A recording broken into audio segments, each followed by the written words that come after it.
Okay, Mr. Ada, so can you tell us about your motion that you made during the board meeting yesterday? Okay.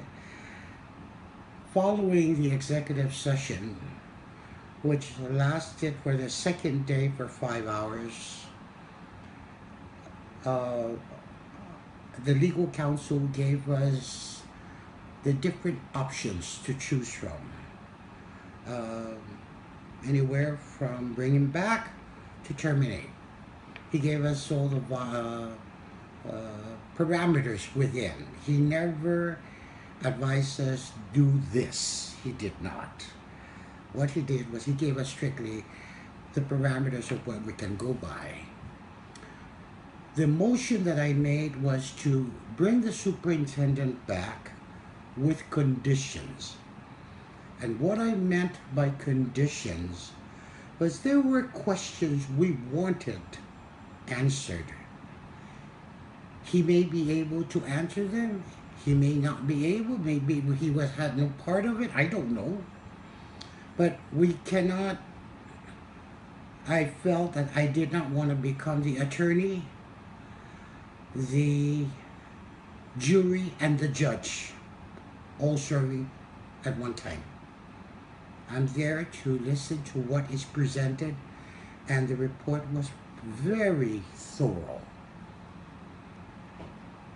I wanted to give the superintendent that opportunity to come in and let's talk about this. However, when the vote was taken, only 3 members voted in favor of it.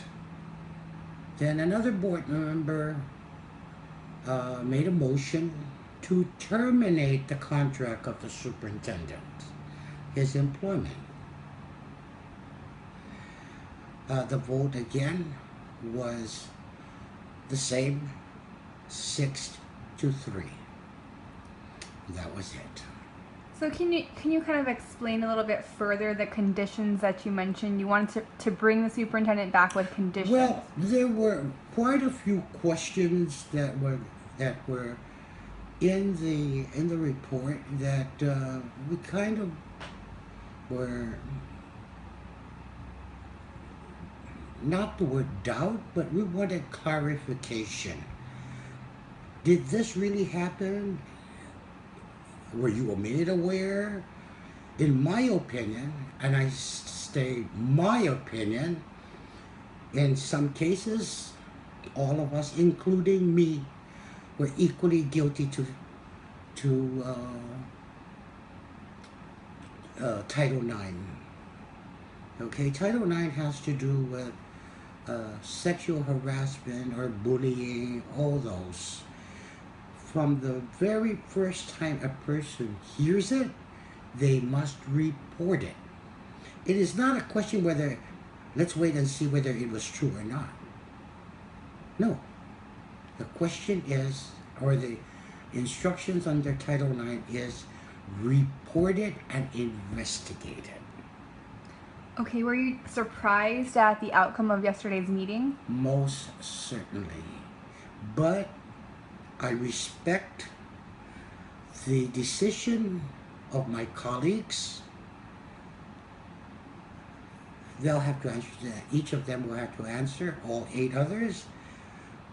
My position remains the same, that the superintendent deserves to know what is he being charged.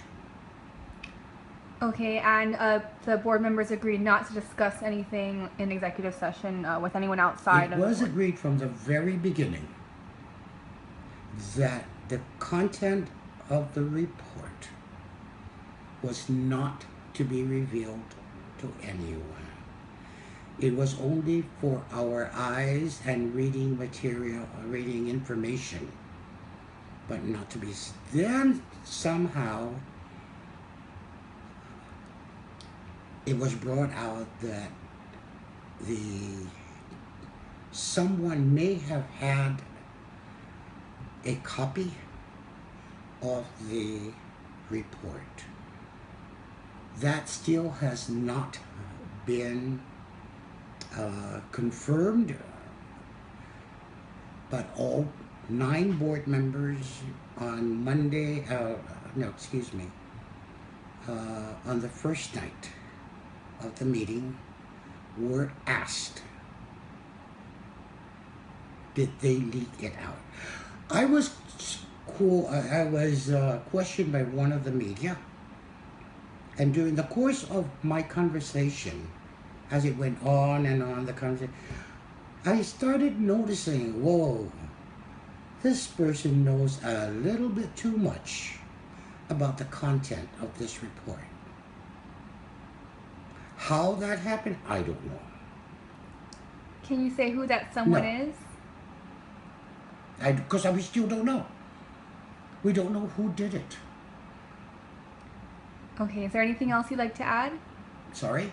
Is there anything else you'd like to add? No, I think I am comfortable with the decision that I made, and I respect the decision of the other board members. I would leave it like that. Okay, thank you, Mr. Ada.